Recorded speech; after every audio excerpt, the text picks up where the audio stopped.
título es ¿a quién obedeces? Es una pregunta. ¿A quién obedeces? Y vamos a ver que esta pregunta la encontramos en toda esta porción que estaremos estudiando hoy, en la última parte del capítulo 6 de Romanos. ¿A quién obedeces? El texto es Romanos capítulo 6, versículos 14 al 23. Voy a pedirles que abran su Biblia y mantengan su Biblia abierta ahí, o si tiene su aplicación en el teléfono, ¿verdad? La invitación es la misma, abra su aplicación, ¿verdad? Pero póngalo en modo avión para que no le entre ningún mensaje, ¿verdad? Y podamos estar atentos entonces a la palabra de Dios. Dice así esta porción: porque el pecado no se enseñoreará de vosotros, pues no estáis bajo la ley, sino bajo la gracia. ¿Qué pues? ¿Pecaremos porque no estamos bajo la ley, sino bajo la gracia? En ninguna manera. ¿No sabéis que si os sometéis a alguien como esclavos para obedecer, sois esclavos de aquel a quien obedecéis, sea del pecado para muerte o sea de la obediencia para justicia? Pero gracias a Dios que aunque erais esclavos del pecado, habéis obedecido de corazón aquella forma de doctrina a la cual fuisteis entregados, y libertados del pecado vinisteis a ser siervos de la justicia. Hablo como humano, por vuestra humana debilidad, que así como para iniquidad presentasteis vuestros miembros para servir a la inmundicia y a la iniquidad, así ahora para santificación presentad vuestros miembros para servir a la justicia. Porque cuando erais esclavos del pecado, erais libres acerca de la justicia. Pero ¿qué fruto teníais de aquellas cosas de las cuales ahora os avergonzáis? Porque el fin de ellas era muerte. Mas ahora habéis sido libertados del pecado y hechos siervos de Dios. Tenéis por fruto la santificación y como fin la vida eterna. Porque la paga del pecado es muerte, mas la dádiva de Dios es vida eterna en Cristo Jesús, Señor nuestro. Amén. En los dos mensajes anteriores, si algo ha quedado claro, es que nuestra antigua naturaleza está muerta y que por ende deberíamos vivir como muertos al pecado, que el pecado no tendría cabida en nuestra vida ya. Esto es lo que ha quedado muy claro. Y en esta última sección del capítulo 6 vamos a ver que es todo un contraste. Vamos a hablar de tres cosas. Vamos a hablar de que hay una esclavitud para vida y una esclavitud para muerte. Ese será el primer punto. Y el segundo y el tercer punto de este mensaje son un contraste entre ambos puntos. Entre un tirano que ya fue destronado de nuestra vida, que es el pecado, y el Rey de misericordia que ahora es entronizado en la vida de cada creyente. Entremos entonces al primer punto del mensaje de esta tarde. ¿Esclavitud para vida o esclavitud para muerte? Dice claramente en esta porción que acabamos de leer que hay una esclavitud que es para vida y una esclavitud que es para muerte. El versículo 19, quiero llamar su atención en primer lugar a lo que dice el versículo 19. Esta frase es interesante que usa el apóstol Pablo. Él dice: hablo como humano por vuestra humana debilidad. Viene hablando de la esclavitud. Y Pablo entonces para expresar esto, para explicar lo que ha estado diciendo, él les dice: hablo como humano por vuestra humana debilidad. En otras palabras, lo que Pablo está diciendo es: les voy a dar un ejemplo tan común que ustedes puedan entender. Porque en el contexto todos conocían un esclavo, o quizá alguno de los lectores había sido esclavo. Así que Pablo les está diciendo: hay cosas, ¿verdad?, que son tan profundas, pero no las puedo explicar de otra manera, así que se las voy a explicar a este nivel tan bajo.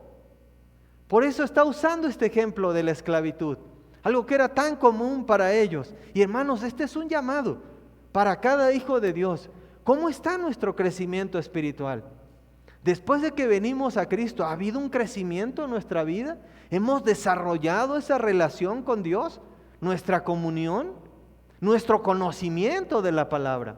Como hijos de Dios tenemos este llamado a no quedarnos en esa etapa de infantes espirituales, a crecer, a dejar de tomar leche espiritual y tomar alimento sólido. Eso es lo que Pablo está diciendo. Dice, por eso tengo que usar este ejemplo, dice Pablo. Así que esto es lo primero que llama la atención. En segundo lugar, la segunda enseñanza aquí que vemos es que todos tenemos un gobernante en nuestra vida. Todos. Todo ser humano está bajo obediencia. ¿Estás bajo obediencia a Dios o estás bajo obediencia al pecado? Su obediencia revela quién es el que reina en su vida. Y esta obediencia, por cierto, no es pasiva. Esta obediencia es activa. O estás complaciendo al pecado o estás complaciendo a Dios con tu vida. Una lleva a la decadencia espiritual y moral. Y estamos hablando de creyentes. La epístola es para creyentes. Pero hay una obediencia que conduce a una decadencia moral y espiritual. Y la otra conduce a una vida de santificación. Esta obediencia es un sometimiento por voluntad propia. Por tanto, la obediencia es voluntaria también. Solo que una cosechará vida y la otra cosechará muerte. Una obediencia cosechará satisfacción aquí y vida eterna. Y otra cosechará desgracia aquí y condenación después de su muerte física.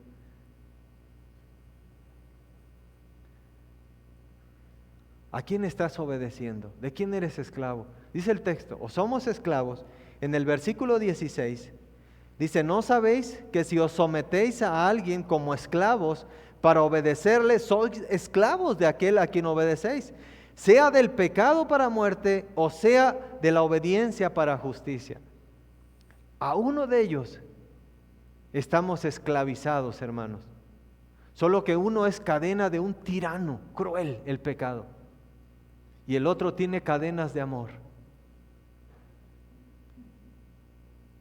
Si estás en obediencia al pecado, si tú le abriste la puerta al pecado, y estoy hablando ahora con creyentes, si tú le abriste la puerta al pecado, quiero decirte que el pecado no se va a quedar en ese nivel. Va a seguir tomando control de tu vida. Quizás la puerta de entrada fueron tus ojos. Quizás fueron tus manos. Tal vez tus pies que te llevaron a algún lugar. Quizá un pensamiento. Quizá una herida que no ha sanado. Quizá el rencor, la amargura. Pero quiero decirte que si le has dado cabida, el pecado no es estático, seguirá avanzando y te seguirá esclavizando cada vez más. Y lo triste de esto es que no solamente daña tu vida, dañará también a los que están a tu alrededor, a los que dices que amas.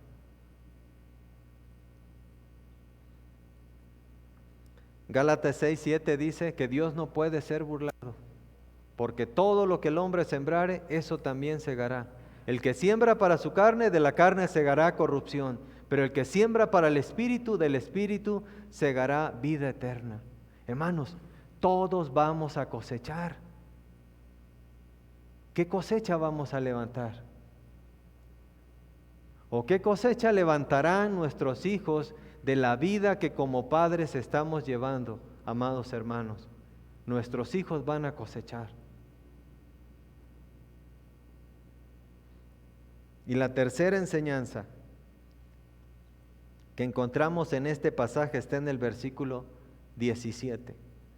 Si ven ahí la lectura en el versículo 17 dice, pero gracias a Dios que aunque erais esclavos del pecado, habéis obedecido de corazón aquella forma de doctrina a la cual fuisteis entregados. Dice Pablo, pero gracias a Dios que cuando éramos esclavos del pecado en nuestra antigua vida, ¿verdad? Cristo nos sacó del lodo. Y dice, ahora te ha colocado en esta forma de doctrina. Está hablando del Evangelio. La palabra forma es interesante porque la palabra forma en griego, hay dos palabras para la misma palabra que nosotros tenemos en español. Una de ellas es morfos o morfé. Y hace referencia a esto, a características de una persona. Es la que encontramos en Filipenses 2:6, cuando dice que Cristo, siendo en forma de Dios, no escatimó el ser igual a Dios, sino que fue obediente hasta la muerte y muerte de cruz. Y en Gálatas 4:19 Pablo les dice: por vosotros vuelvo a sufrir dolores de parto hasta que Cristo sea formado en vosotros. Hablando de esa preocupación de Pablo por los Gálatas, por cuidar su vida espiritual, por ayudarles a crecer espiritualmente. Ahí se usa la palabra morfos o morfe. Pero la palabra que tenemos aquí, que dice que el Señor nos colocó en esta forma de doctrina, hablando del Evangelio, es la palabra tipos, que significa molde. Para los que les gusta hacer postres, ¿verdad? Hay unos moldes increíbles, donde usted pone la gelatina, ¿verdad? Y cuando ya está, la saca y ahí está la forma, ¿no? O los panqueques, o los hot cakes de la mañana, ¿verdad? Algunos tienen carita. A eso se refiere la palabra tipos.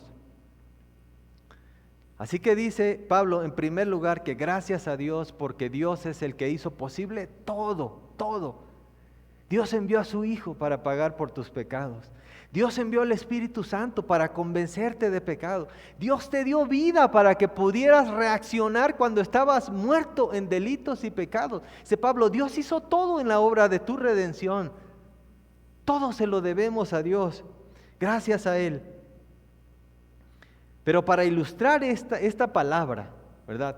Esta palabra tipo, quiero usar el ejemplo de las imprentas antiguas. Esta es una imprenta antigua. Para algunos de ustedes saben que mi suegro fue impresor y su mano derecha en el taller era mi esposa. Así que él pedía ayuda para algunas cosas que se me hizo sumamente interesante al estar estudiando este pasaje. ¿Por qué vino a mi mente, verdad, lo de la imprenta?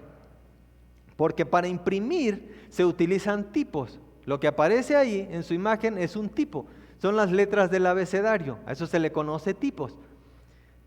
Y esta es la palabra que está aquí en este texto. Pero ¿saben? Los tipos se colocan en la imprenta en una forma, que es la que aparece ahí a continuación. Eso es una forma que está compuesta de tipos. Pero cuando la forma está lista, está al revés. No se puede leer, está al revés. Para que cuando se imprima, quede del lado correcto. Y al estar pensando en esto, decía, es que esto es lo que hizo el pecado. ¿Sabe? El pecado le dio vuelta al corazón del hombre. Para que el hombre le diera la espalda a su Creador, a su Señor. Esto es lo que hizo el pecado. Cambió nuestra naturaleza. Y ahora dice Pablo que viene el Señor y nos coloca en el molde que es el Evangelio para que tengamos la forma correcta y podamos leer el texto de manera correcta. Esto es lo que hizo Dios en tu vida. Así que graba esto en tu corazón. El pecado había invertido tu corazón y el nuevo nacimiento te ha colocado en orden. Después de que viniste a Cristo, tú eres lo que Dios quiso desde un principio para el hombre, para la humanidad. Un ser con el cual pudiera tener comunión y una relación profunda de amor. Eso es todo, ¿verdad? Lo que el Evangelio ha hecho, y a veces no lo valoramos, amados hermanos. Todo lo que el Señor hizo, no solamente te ha dado vida eterna, Él te restauró al estado original con el cual hizo a Adán y a Eva. Ahora tú puedes experimentar lo que significa vivir en comunión con Dios. Esto es lo que experimenta una persona que ha nacido de nuevo. Y por eso servimos y obedecemos, no al pecado, sino a Dios ahora. Así que para el hombre natural, esto de obedecer a Dios es locura. Para el hombre sin Cristo, obedecer a Dios es locura. Por eso te preguntan en tu trabajo, ¿qué te pasó? Ya te lavaron el cerebro ahí donde vas. Porque usted ya no participa de aquellas cosas en las cuales participaba. Porque usted ya no frecuenta esos lugares a donde iba. Se te hicieron coco wash. Pero ellos no pueden comprender, para ellos es locura el que ahora usted quiera servir a Dios y que se deleite en la presencia de Dios. Pero para el cristiano carnal le resulta difícil. El cristiano carnal es aquel que hizo una profesión de fe alguna vez, pero ahí se quedó en ese nivel. Cristo es su Salvador, pero no es su Señor. Esto de servirle, eso no es para mí. Pero para el cristiano espiritual su obediencia es un deleite. Él se deleita en servir a Dios. Así que la pregunta es, ¿esclavo de quién eres? ¿Eres esclavo del pecado o eres esclavo de Dios? ¿Tu esclavitud es para vida o tu esclavitud es para muerte? En segundo lugar, hablemos del primer contraste que haremos entre este segundo punto y el tercero. Hablemos entonces del tirano destronado. Hay un tirano que ya fue destronado, había tomado el lugar, había tomado el trono en tu corazón, pero ha quedado destronado ya, y dicen los versículos 14 y 15.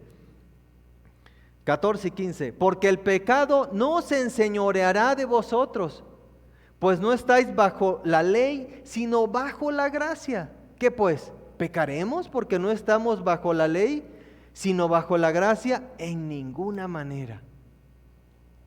Inicia diciendo, el pecado no se enseñoreará ya de ti.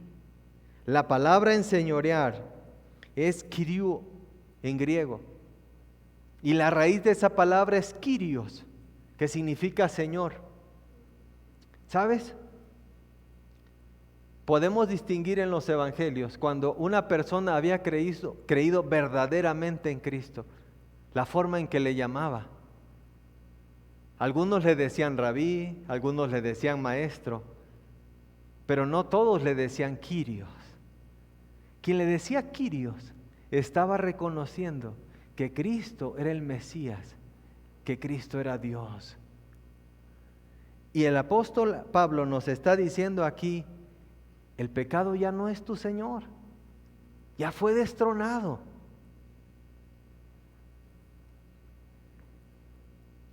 Pocos animales son tan feos y desagradables como los sapos. Yo nunca he visto a alguien que tenga un sapo de mascota. Nunca lo he visto.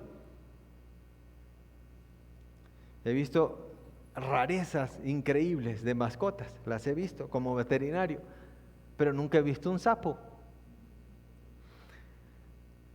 Para la mayoría de ustedes que conoce el contexto, donde nacimos y donde pasamos nuestra infancia, nuestros hermanos y yo, mis hermanos y yo, ¿verdad? Es un lugar rural, es costa, hace calor, hay humedad.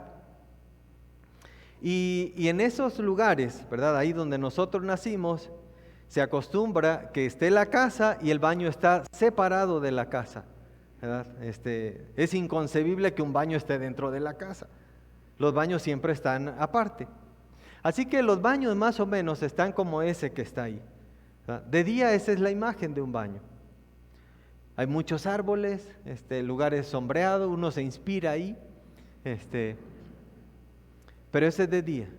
En ese baño, ¿verdad? Está el WC y hay una pileta o un tanque o un depósito de agua, porque ahí uno también se baña. Así que de día es agradable. Pero si usted va de noche, y tiene que ir de noche, la imagen es esta, más o menos. Usted entra a ese baño, ¿verdad? Y es así. Recuerden, hay calor, hay humedad, hay agua. Entonces, por la noche es un lugar de reunión de una gran cantidad de insectos, de todo tipo. Y donde hay insectos, hay depredadores de insectos. Así que usted tiene dos opciones al entrar al baño. Usted entra y se imagina todo lo que está pasando, o usted prende la luz, no hay de otra. Si prende la luz, lo más probable, lo primero que vea sea lo siguiente, al prender la luz, lo primeritito. Y la verdad es que la piel se pone chinita. Ahora, quiero representar el pecado con este sapo. Porque está diciendo el pasaje en el versículo 14, y lo reafirma en el versículo 3, si ven el versículo 3 del capítulo 8, dice, porque lo que era imposible para la ley, por cuanto era débil por la carne, Dios, enviando a su Hijo en semejanza de carne y de pecado, y a causa del pecado, condenó al pecado en la carne. El sapo estaba ahí antes de prender la luz. Lo que Pablo está diciendo es que el pecado estaba ahí, pero vino la ley y puso luz sobre el pecado. Pero la ley no puede hacer nada. Usted puede prender la luz, pero el sapo no se va a ir. Así es que entra el niño y tiene que gritar que venga papá. O si entra la esposa, tiene que gritarle al esposo valiente, ¿no? Que llegue y que tome al sapo y que lo saque. ¿Saben?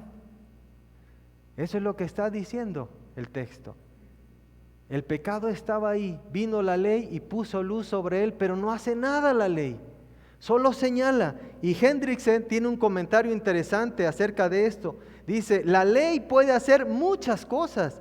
Manda, demanda, reprende, condena, refrena y hasta señala más allá de sí misma, apuntando hacia el otro. Hay sin embargo una cosa que la ley nunca podrá hacer, no puede salvar. Por el contrario, la gracia destruye el señorío del pecado y capacita al creyente para ofrecerse a sí mismo y todo lo que le pertenece en servicio de amor a Dios por gratitud de lo que Cristo hizo en la cruz por ti.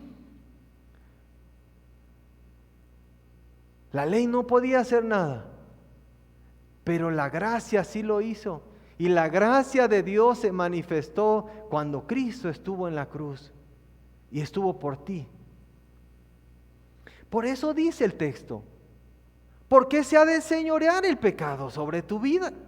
Si ya fue destronado, si fue quitado su poder de ti, aquel día que viniste a Cristo. El sapo representa el pecado, pero sabes, no es como en los cuentos. En los cuentos se nos dice que ese sapo tan feo en realidad es un príncipe y solo lo tienes que besar. ¿Sabes qué ha hecho el diablo? Ha disfrazado al sapo de príncipe o de princesa o de placer. Y lo que te dice, mira qué hermoso es. Bésalo, bésalo. Es un príncipe. Así que la próxima vez que estés parado frente a tu debilidad, porque todos tenemos debilidades, la próxima vez que estés parado frente a tu tentación, solo quiero que recuerdes el rostro de quien está atrás de eso. Y el rostro es el diablo. El pecado es el hijo que parió la muerte de su esposo, el diablo. Tiene la misma naturaleza de ambos padres, siempre producirá muerte. El diablo ha sido homicida desde el principio, dijo el Señor Jesucristo en Juan 8:44. La próxima vez, querido hijo de Dios, que coquetees con el pecado, recuerda, en realidad, ¿a quién le estás coqueteando? Pero gracias a Dios, que ha quedado destronado. Él no tiene poder si tú no se lo das. Satanás podrá poner la tentación delante de ti, pero sabes, él no te va a empujar para que caigas. El Hijo de Dios solito, por voluntad propia, decide obedecer al pecado. Y finalmente entonces hablemos en cuanto a este contraste. Hemos hablado del tirano que fue destronado. Hablemos para finalizar del Rey de misericordia entronizado. Entronizar significa poner en el trono, colocar en el centro de nuestra vida a Cristo. Amados hermanos, querido Hijo de Dios, no te quedes en ese nivel en el que Cristo solamente es tu Salvador, pero no es el que gobierna toda tu vida. Tenemos que llegar a ese crecimiento. Los versículos 18, 22 y 23, sígame con su vista. Dice el versículo 18, y libertados del pecado, vinisteis a ser siervos de la justicia. Versículo 22, mas ahora habéis sido libertados del pecado y hechos siervos de Dios. Tenéis por vuestro fruto la santificación y como fin la vida eterna, porque la paga del pecado es muerte, mas la dádiva de Dios es vida eterna en Cristo Jesús, Señor nuestro. Esta hermosa porción termina diciendo que Cristo es nuestro Señor, es nuestro Kyrios, dice. Pon a Cristo en el centro de tu vida. Porque ahora eres siervo de la justicia, dice el 18. El 22 dice que has sido ahora hecho siervo de Dios, porque Cristo es tu Señor. Cristo rompió las ligaduras con las cuales el pecado te tenía atado y has quedado libre. Pero libre no para usar esa libertad como libertinaje y vivir una vida de displicencia. Eres libre para vivir una vida que glorifique a Dios ahora.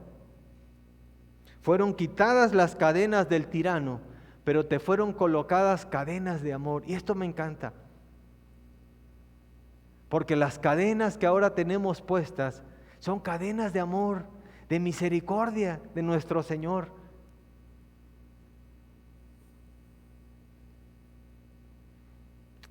Son esas cadenas que nos mantienen fijos a Él, para que no nos deslicemos.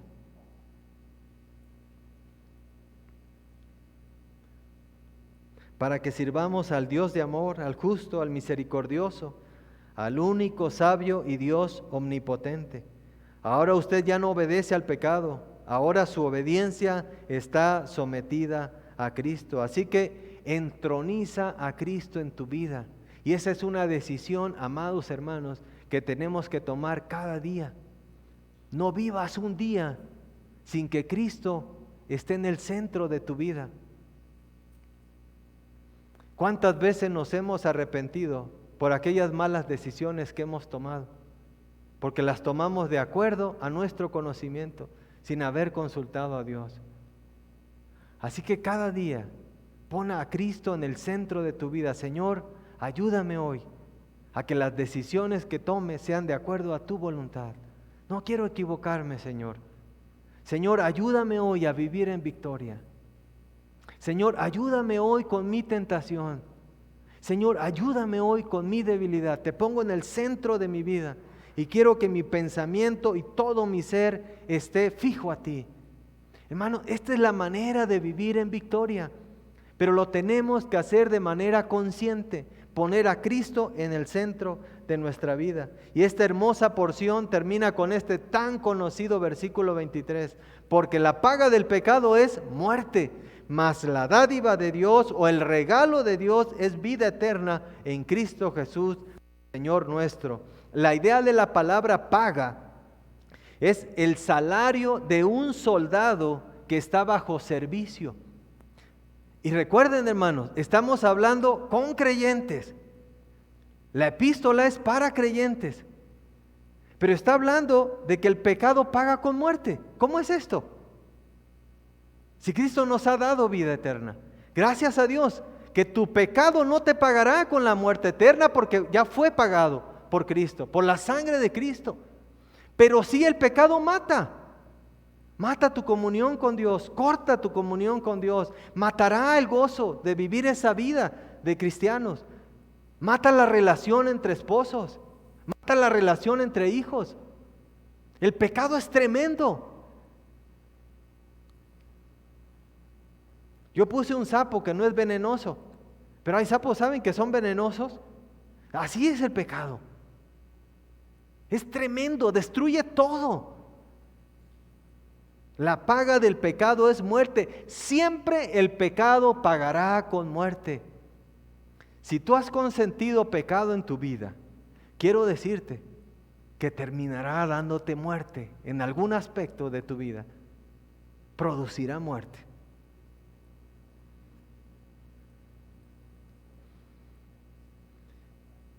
Muchas veces hemos usado este texto para compartir el Evangelio y seguramente usted lo ha usado para hablar con alguien de Cristo. Es decir, que el pecado produce muerte, pero el regalo de Dios es vida eterna. Pero ¿sabe? El propósito original de este versículo es la santificación de aquel que ya conoce a Cristo. Por eso dice el versículo 22 al final: tenéis por vuestro fruto la santificación. Este es un llamado para aquel que ya conoce a Cristo. Deja tu pecado. Eres hijo de Dios. El pecado está destronado de tu vida. Pero ¿saben qué hace el pecado? El pecado es como un tirano que fue destronado. Y Afo está por allá, pero él tiene sus agentes.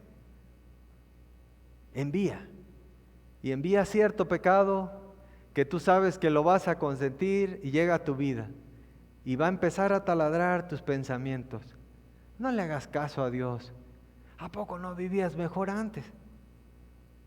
¿A poco no tenías más placer y más gustos antes? Y ahí están constantemente. Eso es lo que hace Satanás con el pecado. Para tratar de destronar a Cristo de tu corazón. Gracias a Dios que la salvación no se pierde. Bendito sea nuestro Dios. Pero perdemos el gozo de vivir esta vida en victoria. Así que hemos hablado de que hay una esclavitud para vida y una esclavitud para muerte. Hablamos de un tirano que ya fue destronado y de Cristo, nuestro Rey de misericordia, entronizado ahora. Para cerrar el mensaje de este día, como conclusión, quiero hablar de 4 on. Le puse así, los 4 on. En primer lugar hay una cuestión. O un cuestionamiento o una pregunta. La pregunta es: ¿a quién obedeces? ¿A quién estás obedeciendo? Y saben, la pregunta no da margen para permanecer pasivos.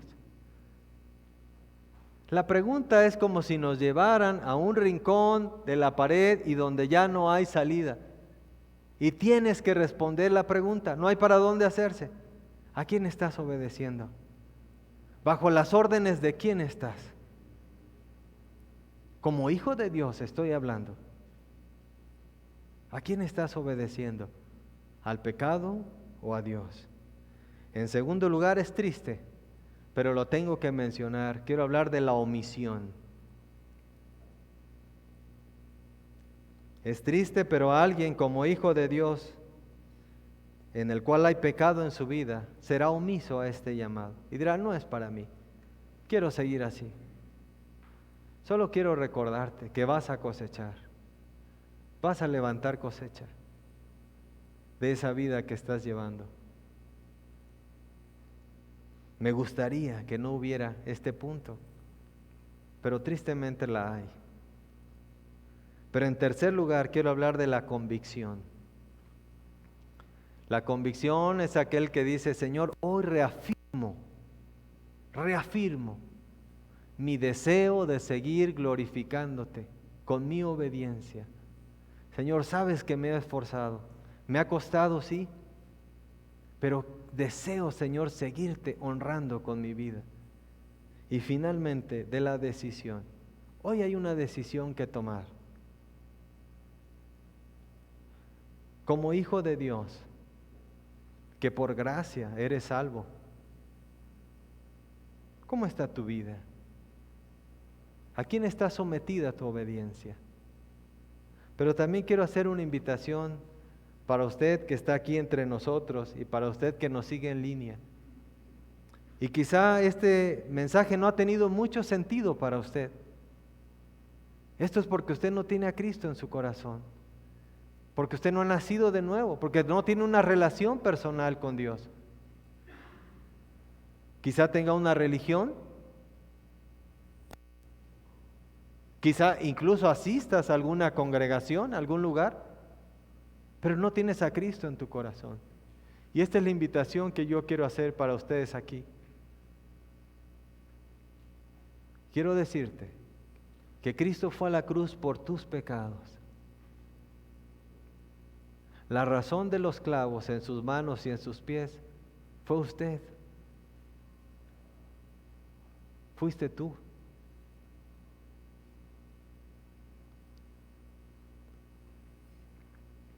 El precio de tu pecado está pagado.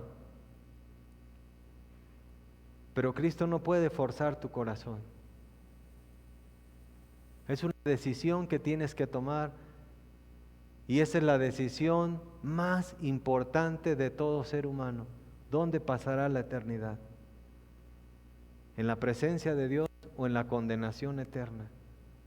También es una pregunta que no deja margen para permanecer estáticos. O estarás en el infierno cuando mueras, o estarás en la presencia de Dios. El Señor Jesucristo dijo que Dios no envió a su Hijo al mundo para condenar al mundo, sino para que el mundo sea salvo por Él. El que en Él cree no es condenado, pero el que no cree ya ha sido condenado porque no ha creído en el nombre del unigénito Hijo de Dios. Este es el día de tomar esa decisión. Voy a pedirles que cierren sus ojos y vamos a orar.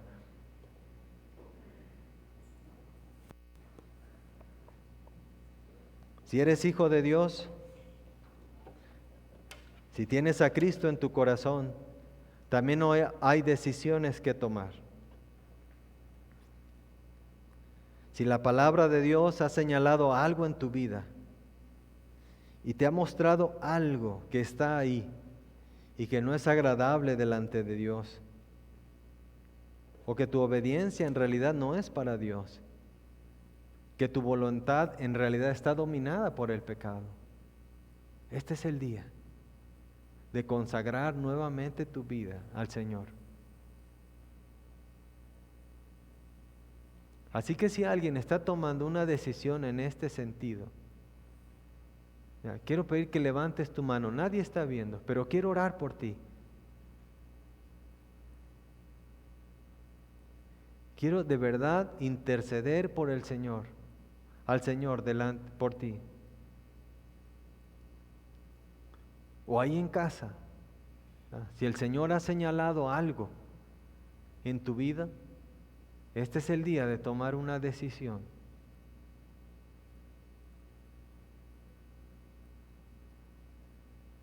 No sé en qué sentido, como hijo de Dios, estás tomando alguna decisión, pero si hay alguna, solamente levanta tu mano. Quiero orar por ti.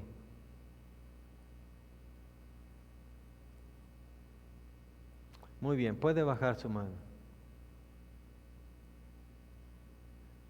Cada decisión sé que glorificará a Dios porque dará fruto. Muy bien. En segundo lugar, si usted está aquí entre nosotros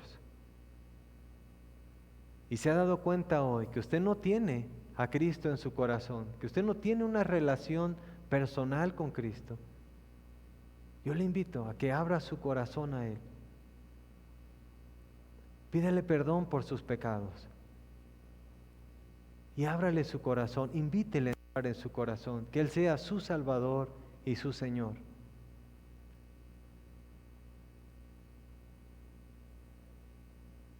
Si alguien está tomando una decisión en este sentido, de creer en Cristo como su Salvador, igual voy a pedirle que levante su mano para orar por usted.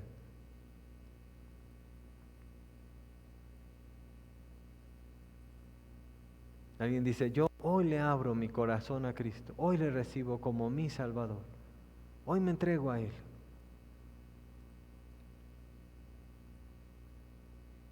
Bendito Señor, alabado seas, Padre eterno, gracias por tu amor y por tu misericordia.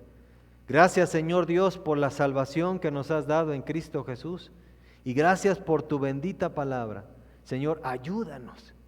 Padre, de verdad, ayúdanos a vivir esta vida de victoria que tú quieres que vivamos para tu gloria y para tu honra. Bendito seas. Oramos en el nombre de nuestro Señor Jesucristo. Amén. Amén.